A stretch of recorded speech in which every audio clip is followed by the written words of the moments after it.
Olha, toda cidade enfrenta desafios para dar melhor condição de vida para os moradores. Imagine numa cidade com mais de 1,5 milhão de habitantes e que por ela circulam ainda outras milhares de pessoas que vêm dos municípios vizinhos, de outros estados e países. Estamos falando do Recife. A capital pernambucana esteve no centro de uma pesquisa feita com empresários para saber qual é o Recife que precisamos. Essa pesquisa também leva em conta fatos políticos, econômicos, sociais que mexem com a região, com o país e com o mundo. E a gente convidou o Francisco Cunha, especialista em gestão empresarial e relator do projeto O Recife que Precisamos, para trazer o resultado e fazer algumas análises aqui com a gente. Muito obrigada pela participação do senhor. Bom, ontem à noite houve um encontro, bem interessante, com mais de 300 pessoas, empresários, executivos, diretores, falando sobre a questão política, social, econômica, não só do Recife, mas Pernambuco, Nordeste, Brasil, mundo. Eu gostaria que o senhor pudesse antecipar para a gente algumas respostas, algumas análises feitas nesse encontro, em relação principalmente ao mundo.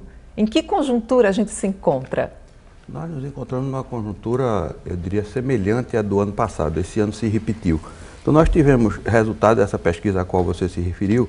Por exemplo, em relação à expectativa do governo Obama, 75% dos participantes da pesquisa, 350 pessoas, acham que ele vai fazer um governo melhor. Isso porque os Estados Unidos interferem diretamente na gestão de todos os outros países. É a locomotiva econômica do mundo, junto hoje com a China. E também sobre a China, a impressão dos entrevistados, 61%, é que a China não conseguirá manter o seu ritmo de crescimento histórico na casa dos 10%. Agora, a gente trazendo essa situação para o Brasil, existe um sentimento mais positivo ou negativo em relação à política, à economia? O sentimento predominante é de que o Brasil deve manter o seu ritmo de crescimento um pouco melhor do que esse ano, mas não há uma expectativa muito positiva em relação à economia, porque o Brasil tem dificuldade de crescer, porque não pode crescer só dependendo do consumo. É preciso crescer dependendo do investimento. E o país tem dificuldade de investir de forma continuada. Isso se reflete diretamente nas regiões. A gente trazendo agora a análise para o Nordeste. Senhor Francisco, o que a gente pode esperar para o ano que vem em relação às iniciativas, principalmente em relação à seca, em relação a todas as dificuldades que a gente vem enfrentando? Tem dois resultados muito interessantes em relação ao Nordeste. O primeiro deles é que o Nordeste, segundo os empresários entrevistados, o Nordeste deverá continuar a crescer no próximo ano e depois, inclusive, da Copa. A perspectiva é muito positiva em relação ao crescimento do Nordeste.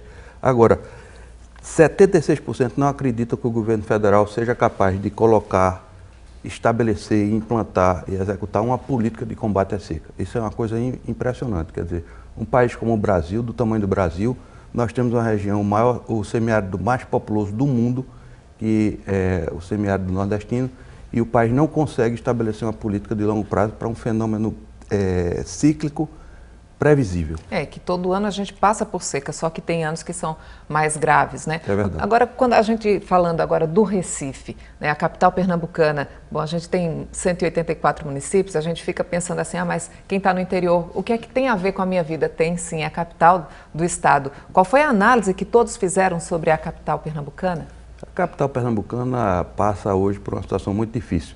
Ela está diante de um abismo urbanístico, porque a dificuldade de tratar os problemas urbanos faz com que se acumule uma série de problemas. Calçadas intransitáveis, mobilidade travada, sem planejamento de longo prazo. Então vamos mostrar as imagens? A gente separou, porque a gente sempre está mostrando aqui no Bom Dia Pernambuco. Olha só a situação das calçadas, algumas que a gente registrou aí na nossa capital. Qual seria a solução, então, para isso aí? A solução apontada, inclusive, pelos entrevistados, que apontam como principal prioridade do próxima administração municipal, é justamente a mobilidade. Apontam a mobilidade em primeiro lugar, depois apontam a questão do controle urbano, essa dificuldade a qual você se refere, e falam da necessidade de planejamento de longo prazo. As calçadas são a principal via da cidade, porque 70% da população transita sobre calçadas, 30% usam o transporte individual. Então, a prioridade deve ser tratar calçadas e transporte coletivo. Até porque nas calçadas a gente também encontra muitos ambulantes, né? Os vendedores ambulantes no centro da cidade. É bem difícil da gente transitar, a gente está com algumas imagens aí, olha aí, vira-se um mercado público, na verdade. A gente tem lugares que a gente não consegue transitar, mulheres grávidas, pessoas com dificuldade de se locomover, né? De andar mesmo, fica difícil. Um ordenamento é demorado? É indispensável. É claro que não é uma coisa fácil, mas é indispensável. Não é possível cuidar de uma cidade com as calçadas bloqueadas, nem a calçada usada de qualquer maneira. Então, isso aí é uma prioridade que é apontada, inclusive, pelos pesquisados. Mobilidade em primeiro lugar, transporte coletivo e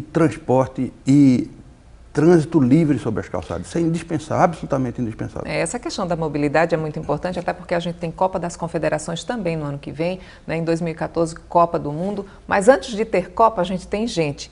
E circular pelo Recife, pela região metropolitana, atualmente está bem difícil. Dentro da sua pesquisa, o que é que pode acontecer para a gente aliviar um pouco esse tráfego? Bom, em relação ao tráfego, é prioridade para o transporte coletivo. Isso aí, inclusive, foi apontado por 86% dos pesquisados. Aumentar o número de ônibus? Não, dar trânsito livre ao ônibus, corredores exclusivos, embarque em nível, pagamento antecipado para diminuir o tempo que se usa no coletivo no trânsito. Então, toda essa prioridade deve ser dada ao transporte coletivo, ao pedestre e ao automóvel também, com uma boa engenharia de tráfego, uma boa capacidade de administrar isso que nós temos em São Paulo, temos no Rio, mas infelizmente não temos no Recife. A gente tem acompanhado a construção de alguns corredores exclusivos de ônibus, mas não é uma coisa tão rápida de se fazer, né? O senhor acredita que um rodízio aqui no Recife de carros com placas, um dia par, outro dia ímpar, poderia dar certo ou não? Eu particularmente tenho a opinião de que o rodízio não resolve, porque o rodízio termina aumentando a quantidade de carro. Tem gente em São Paulo que tem 4 ou 5 carros na família e faz o rodízio andando sempre de carro, porque é placa 1, 2, 3, etc. Hoje se poderia fazer e dar um tratamento específico à questão da mobilidade, por exemplo, cobrando estacionamento na rua. Cobrando e proibindo o estacionamento na rua em determinados locais, para dar mais fluidez ao trânsito. Tem determinadas vias aqui que um carro é capaz de fazer um engarrafamento de quilômetros, porque não há uma fiscalização efetiva em relação à questão do estacionamento. Disciplinar o estacionamento já era uma saída muito importante. Bom, e esse seria um grande alívio para todos nós. A gente agradece demais as suas orientações aqui, a sua análise e aí as sugestões para melhorar o Recife e também as cidades da região metropolitana. Muito obrigada. Eu que agradeço. Um bom dia para o senhor. Obrigado.